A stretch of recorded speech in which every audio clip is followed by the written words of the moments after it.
আমন্ত্রণ জানাচ্ছি প্রিয় দর্শক, মানচিত্র নিয়মিত আয়োজন কথোপকথনে আমাদের ভারতের সেনাপ্রধান জেনারেল উপেন্দ্র দ্বিবেদী বাংলাদেশকে নিয়ে কিসের ইঙ্গিত দিলেন? বাংলাদেশের সরকার ঘনিষ্ঠরা যখন সেভেন সিস্টার্স দখল করার হুমকি দিচ্ছে, ক্রিকেট ইস্যুতে সরকার উপদেষ্টা যখন গোলামীর পিঞ্জর ভাঙার ঘোষণা দিচ্ছেন, দেশের গণমাধ্যমে যখন পাকিস্তান থেকে যুদ্ধবিমান কেনার খবরের সয়লাব, ঠিক তখন ভারতীয় সেনাপ্রধানের কণ্ঠে দেখা গেল নিরুত্তাপ আর কোনো উদ্বেগ না থাকার সুর। উল্টো জানালেন বাংলাদেশের সেনাপ্রধানের সাথে তার ঘনিষ্ঠ যোগাযোগের কথা, দুই দেশের বাহিনীর সাথে বাহিনীর সম্পর্কের কথা। নিশ্চিত করেছেন বাংলাদেশের তিন বাহিনী যেসব পদক্ষেপ নিচ্ছে সেটি কোনোটি ভারতের বিরুদ্ধে নয়। আবার ভারতের জেনারেল ইঙ্গিতও দিয়েছেন বাংলাদেশের ক্ষণস্থায়ী অন্তর্বর্তী সরকার নিয়ে খুব বেশি বিচলিত নয় ভারত। প্রশ্ন হলো, ভারতীয় সেনাপ্রধানের বক্তব্যে বাংলাদেশ নিয়ে এমন নিরুদ্বেগের কথা প্রকাশ পেলেও আসলে কি ভারতের কোনো উদ্বেগ নেই? পরপর 2 দিনে গণমাধ্যমের দুটি খবর বরং ভিন্ন বার্তাই দিচ্ছে। প্রথম খবরটি হলো, বঙ্গোপসাগরে বাংলাদেশ ও চীনের উপর নজরদারি বাড়াতে পশ্চিমবঙ্গের মেদিনীপুরের হলদিয়া বন্দরে একটি নতুন নৌঘাঁটি স্থাপন করতে যাচ্ছে ভারতীয় নৌবাহিনী। দ্বিতীয় খবরটি হলো, চিকেন নেকে নিরাপত্তা জোরদারে বাংলাদেশ লাগোয়া 5 পরিত্যক্ত বিমান ঘাঁটি সচল করছে ভারত। আবার ভারতীয় সেনাপ্রধান এমন সময় বার্তা দিলেন যখন দিল্লিতে মার্কিন নতুন রাষ্ট্রদূত সার্জিও গোর একেবারে প্রথা ভেঙে বক্তব্য দিয়ে ঘোষণা করলেন আমেরিকার কাছে ভারতই হলো সবচেয়ে বেশি গুরুত্বপূর্ণ দেশ। নতুন একটি জোটে ভারতকে টানতে চায় যুক্তরাষ্ট্র। একই সময় চীন বিরোধী মন্ত্র নিয়ে বাংলাদেশের নতুন মার্কিন রাষ্ট্রদূত যোগ দিয়েছেন। সূত্রগুলো বলছে, একই সময় সার্জিও গোরের দিল্লিতে এবং ব্রেন্টের বাংলাদেশের দায়িত্ব নেওয়ার পর খুব শীঘ্রই বাংলাদেশকে ঘিরে ভারত ও যুক্তরাষ্ট্রের কৌশলগত সিদ্ধান্তগুলো পরিষ্কার হয়ে উঠবে। বিস্তারিত জানতে চলুন যাওয়া যাক বিশ্লেষণে।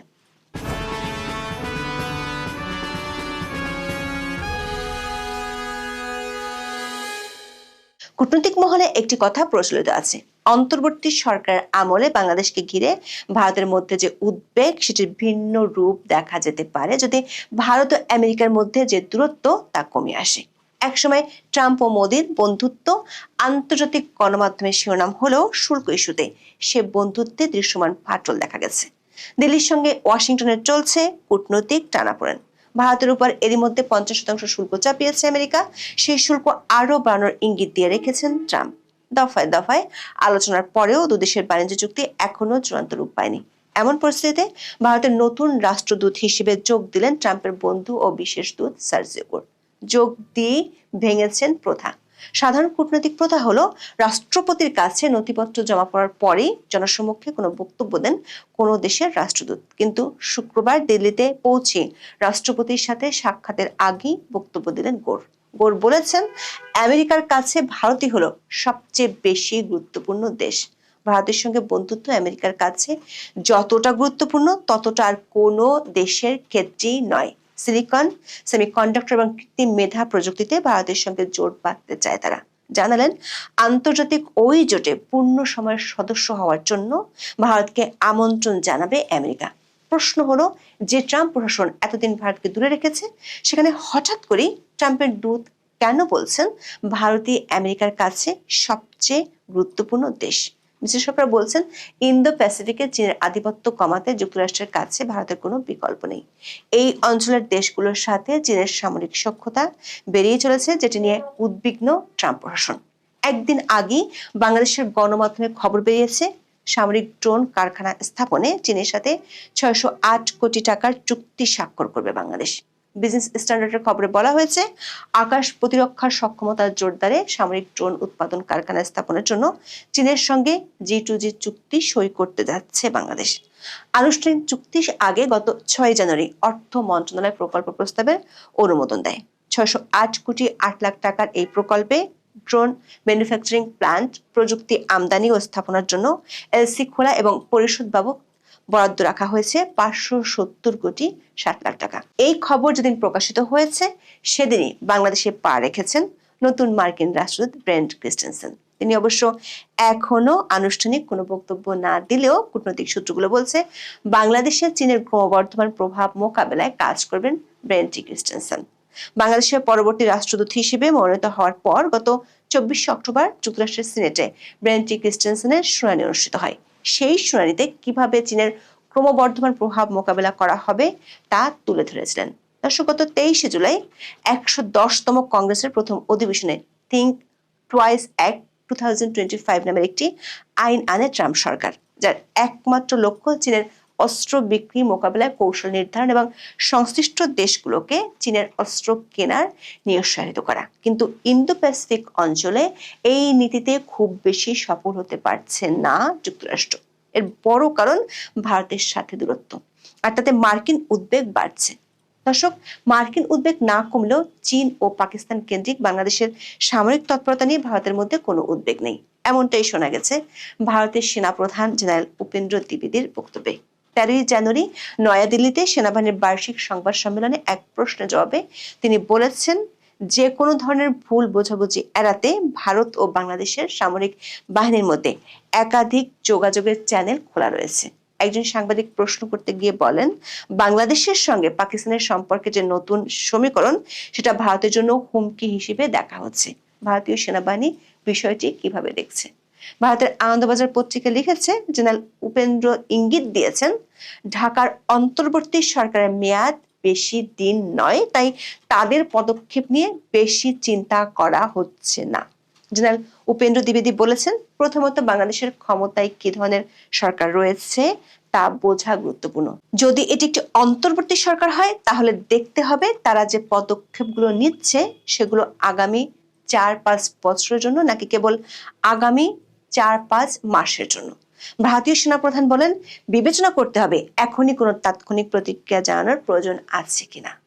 দর্শক, এর আগে ভারতের পররাষ্ট্রমন্ত্রী এস জয়শঙ্কর ঢাকায় এসে বাংলাদেশের অন্তর্বর্তী সরকার প্রধান উপদেষ্টার সাথে সাক্ষাৎই করেননি। এবার ভারতের সেনাপ্রধান ইঙ্গিত দিলেন, ক্ষণস্থায়ী সরকারের কর্মকাণ্ড নিয়ে খুব বেশি ভাবেন না তারা, বরং বাংলাদেশের 3 বাহিনীর সাথে ভারতের 3 বাহিনীর যে ঘনিষ্ঠ যোগাযোগ আছে সেটিও খোলাসা করলেন। তিনি বলেছেন, এই মুহূর্তে 3 বাহিনী তাদের যোগাযোগের সব চ্যানেল পুরোপুরি খোলা রেখেছে। ভারতীয় সেনাবাহিনীর একাধিক যোগাযোগের চ্যানেল সক্রিয় রয়েছে এবং তিনি বাংলাদেশের সেনাপ্রধান জেনারেল ওয়াকারুজ্জামানের সঙ্গে নিয়মিত যোগাযোগ রাখছেন। তিনি আরো বলেন, একইভাবে অন্যান্য চ্যানেলের মাধ্যমেও তারা যোগাযোগ বজায় রাখছেন। ভারতীয় সেনাবাহিনীর একটি প্রতিনিধি দলের বাংলাদেশ সফরের কথা উল্লেখ করে তিনি বলেন, প্রতিনিধি দলটি বাংলাদেশে মাঠ পর্যায়ে সংশ্লিষ্ট সবার সঙ্গে সাক্ষাৎ করেছে। একইভাবে নৌবাহিনীর প্রধান এবং বিমান বাহিনীর প্রধানও কথা বলেছেন। জেনারেল দ্বিবেদী বলেন, এর উদ্দেশ্য হলো কোনো ধরনের যোগাযোগ বিভ্রাট বা ভুল বোঝাবুঝি যেন না হয়। তিনি আশ্বস্ত করেছেন, এই মুহূর্তে বাংলাদেশের 3 বাহিনীর পক্ষ থেকে যে পদক্ষেপগুলো নেওয়া হচ্ছে তার কোনোভাবেই ভারতের বিরুদ্ধে নির্দেশিত নয়। দর্শক, বাংলাদেশের যে তৎপরতা সেটিকে ভারতীয় সেনাপ্রধান দেখছেন বাংলাদেশের প্রতিরক্ষা বাহিনীর সক্ষমতা উন্নয়নের চেষ্টা হিসেবে। তিনি বলেছেন, সক্ষমতা উন্নয়নের বিষয়টি একটি চলমান প্রক্রিয়া। ভারতও তা করেছে, অন্যান্য দেশও করছে। আর ভারতের প্রস্তুতির দিক থেকে বলতে গেলে ভারত বাংলাদেশের পরিস্থিতি নিবিড়ভাবে পর্যবেক্ষণ করেছে। দর্শক, বাংলাদেশে 1.5 বছর আগে ক্ষমতার পট পরিবর্তনের পর ভারত বিরোধিতার চরম উত্থান হলেও পরিস্থিতি আয়ত্তের মধ্যে থাকার কথা এর আগেও বহুবার জানান জেনারেল উপেন্দ্র। এমনকি বাংলাদেশের অন্তর্বর্তী সরকারের সময়কার ঝুট ঝামেলা দীর্ঘস্থায়ী হবে না বলেও ইঙ্গিত দেন। দর্শক, ভারতীয় সেনাপ্রধান যদিও বলেছেন বাংলাদেশের সামরিক তৎপরতা নিয়ে ভারত বিচলিত নয়, কিন্তু গণমাধ্যমের খবর হলো বাংলাদেশের জল ও স্থল সীমান্ত ঘিরে ভারতের নজিরবিহীন তৎপরতা বাড়ছে। 13 জানুয়ারি ভারতীয় সংবাদ মাধ্যম টাইমস অফ ইন্ডিয়ার খবরে বলা হয়েছে, ভারতের কেন্দ্রীয় সরকার পশ্চিমবঙ্গ, আসাম ও ত্রিপুরায় দ্বিতীয় বিশ্বযুদ্ধের সময়কার 5টি পরিত্যক্ত এয়ারস্ট্রিপ পুনরুজ্জীবিত করার পরিকল্পনা নিয়েছে। বাংলাদেশ সীমান্তবর্তী রাজ্যগুলোতে আঞ্চলিক যোগাযোগ বাড়ানোর লক্ষ্যে এই উদ্যোগ নেওয়া হচ্ছে। বিশেষজ্ঞরা ধারণা করছেন, মূলত শিলিগুড়ির চিকেনিকে নিরাপত্তা আরো বাড়াতে এমন উদ্যোগ নেওয়া হচ্ছে। পত্রিকাটির খবরে বলা হয়েছে, গত 1 বছরে বাংলাদেশ থেকে একাধিকবার ভারতের উত্তর পূর্বাঞ্চলকে মূল ভূখণ্ড থেকে বিচ্ছিন্ন করে দেওয়ার কথা বলা হয়েছে। আবার বাংলাদেশ রংপুর বিভাগের লালমনিরহাট বিমান ঘাঁটি পুনর্নির্মাণের উদ্যোগ নিয়েছে। যদিও বাংলাদেশ সরকার আনুষ্ঠানিকভাবে জোর দিয়ে জানিয়েছে, লালমনিরহাটের ওই বিমান ঘাঁটিটি প্রধানত ব্যবহার হবে নিজস্ব জাতীয় প্রয়োজনে, অন্য কোনো দেশের সেনাবাহিনীর জন্য নয়। তবে টাইমস অফ ইন্ডিয়া বলছে, নয়াদিল্লি কোনো ঝুঁকি নিতে রাজি নয়। এরই মধ্যে ভারত এই অঞ্চলের সামরিক উপস্থিতি জোরদার করেছে। পশ্চিমবঙ্গের চোপড়া, বিহারের কিশনগঞ্জ এবং আসামের ধুবড়ীতে লাচিত বরফুকন নামে 3টি নতুন সেনাঘাঁটি স্থাপন করা হয়েছে। অন্যদিকে ইন্ডিয়া টুডের খবর বলা হয়েছে, বঙ্গোপসাগর উত্তর অংশে চীনের নৌ তৎপরতা বৃদ্ধি এবং বাংলাদেশ ও পাকিস্তানের ক্রমবর্ধমান প্রতিরক্ষা সহযোগিতার মুখে কৌশলগত অবস্থান মজবুত করার উদ্যোগ নিয়েছে ভারত। এই লক্ষ্যে পশ্চিমবঙ্গের মেদিনীপুরের হলদিয়া বন্দরে একটি নতুন নৌঘাঁটি স্থাপন করতে যাচ্ছে ভারতীয় নৌবাহিনী। নতুন স্থাপনাটি একটি নৌ ডিটাচমেন্ট বা মূল বাহিনী থেকে আলাদা ফোর্স হিসেবে কাজ করবে, যার লক্ষ্য হবে ছোট আকৃতির আধুনিক যুদ্ধজাহাজ মোতায়েন করা। হলদিয়া বন্দর থেকে সরাসরি বঙ্গোপসাগরে ঢোকা যায়। হলদিয়া ডক কমপ্লেক্সের বিদ্যমান সুযোগ সুবিধা ব্যবহার করে দ্রুত এই ঘাঁটি কার্যকর করা সম্ভব। বর্তমানে সেখানে একটি বিশেষ জেটি ও প্রশাসনিক ভবন তৈরির কাজ চলছে। বিশেষজ্ঞদের মতে, বাংলাদেশ হয়ে ভারতে অনুপ্রবেশ ঠেকানো এবং ভারতের জল সীমানায় চীনের পিপলস লিবারেশন আর্মি নেভির গতিবিধি পর্যবেক্ষণ করতে এই ঘাঁটি অত্যন্ত সহায়ক হবে। কূটনৈতিক সূত্রগুলো বলছে, চীনের সাথে সম্পর্কের কারণে আমেরিকার মধ্যে যেমন উদ্বেগ বাড়ছে, তেমনি পাকিস্তানের সাথে বেশি মহরম থাকার কারণে বাংলাদেশ নিয়ে ভারতেরও উদ্বেগ আছে।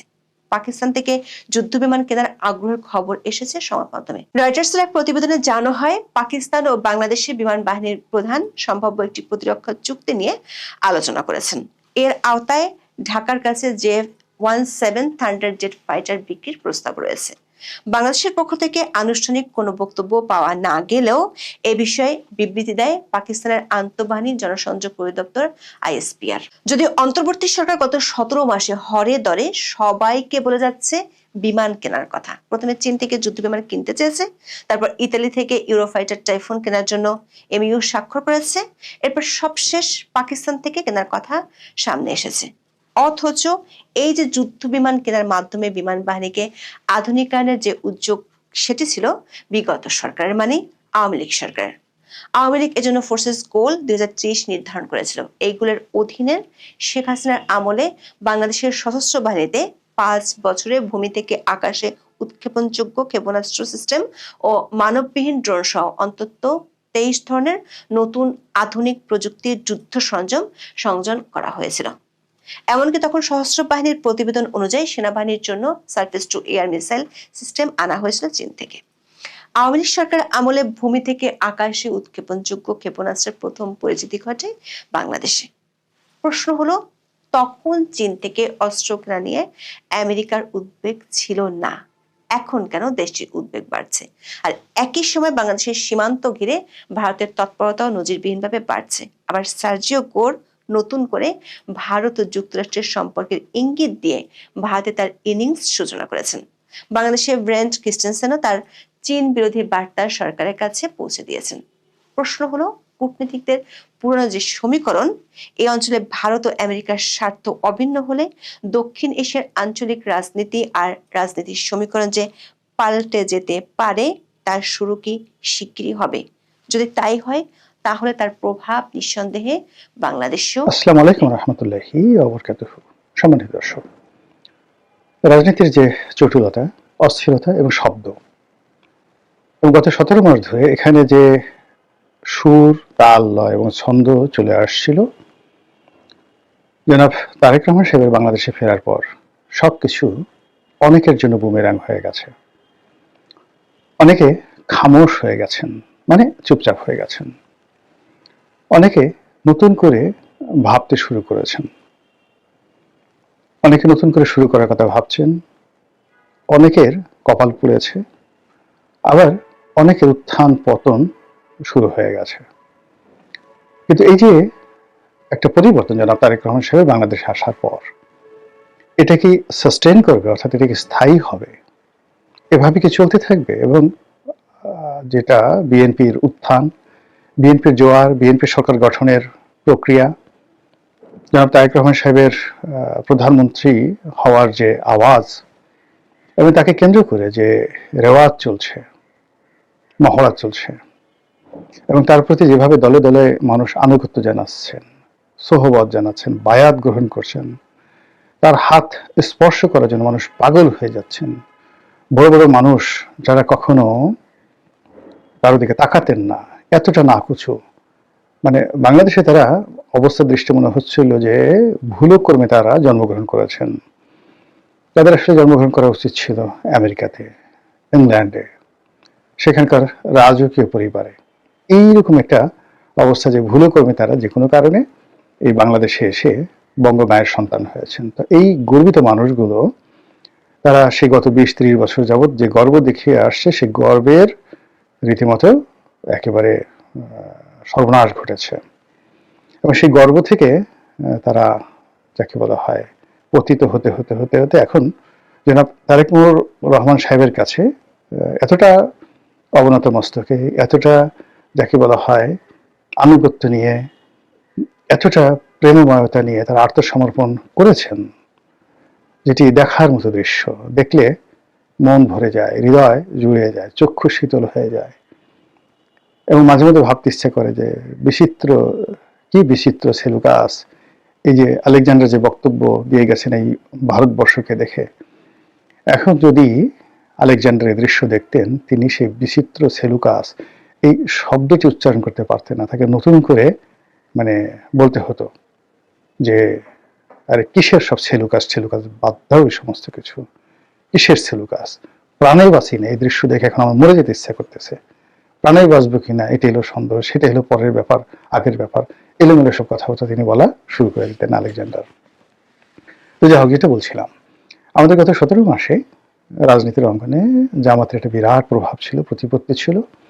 জামাতের A team, B team, C team, D team, বিভিন্ন জায়গাতে বিভিন্ন সেক্টরে তারা বিভক্ত হয়ে তারা যেখানে প্রয়োজন মনে করেছে সেই জায়গাতেই তাদের আধিপত্য তারা বিস্তার করেছে। এবং এর ফলে কি হলো যে খুব অল্প সংখ্যক ভোটার, অল্প সংখ্যক সমর্থক বা অল্প সংখ্যক কর্মী থাকা সত্ত্বেও তারা দেশের একটা বৃহত্তম রাজনৈতিক দল আওয়ামী লীগ তাদেরকে দেশ ছাড়া করেছে, মাঠ ছাড়া করেছে, বাড়ি ছাড়া করেছে। এটা হলো ফার্স্ট। এটা বিএনপি করেনি। জামাত, এনসিপি তাদের মত, তাদের ভয়, তাদের কৌশল এখানে নিয়ামক ভূমিকা পালন করেছে। বিএনপির অবস্থা হলো যে বিএনপি যা তো গেল পেটে ভরল না, অর্থাৎ তারা মামলা দিয়েছে, মোকদ্দমা দিয়েছে, তারপরে 32 নম্বর ভাঙার যে অভিযোগ সেটা তাদের উপর আপতিত হয়েছে। এবং ভবিষ্যতে আওয়ামী লীগের যে প্রতিহিংসা, সেই প্রতিহিংসার তীর অন্য কারো দিকে যায়নি, এটা বিএনপির দিকে গিয়েছে। বিএনপির কতটুকু করেছে না করেছে সেকেন্ডারি বিষয়। এখন আওয়ামী লীগের যারা লোকজন রয়েছে তারা বিএনপিকে তাদের জাতশত্রু মনে করছে, যে মরে গেল এদের সঙ্গে একত্রে রাজনীতি করা যাবে না। তো এই যে একটি কৌশল, জামাতি কৌশল, ম্যাটিকুলাস ডিজাইন, পশ্চিমের আমেরিকার সেই ম্যাটিকুলাস ডিজাইন সব মিলিয়ে এই সমাজে ডিভাইড অ্যান্ড পলিসি, এই রুলে যে তারা বা এই নিয়মে তারা যে রাজনীতি করে আসছিল, সেই রাজনীতির একটা ধারাবাহিকতা ছিল গত 17 মাসে। এবং সেই ধারাবাহিকতা অল অন এ সাডেন খামোশ হয়ে গেছে তারেক রহমান সাহেবের আগমনের পর। ভালো কথা। কিন্তু এই যে তারেক রহমান সাহেব আসার পর মানে আমরা ঠিক আমি নিজে বলবো না যে আমি একক, আমরা অনেকেই বলার চেষ্টা করেছিলাম জামাতের রাজনীতি শেষ, শিবিরের নামগন্ধ থাকবে না, নির্বাচনে একটি সিটও পাবে না।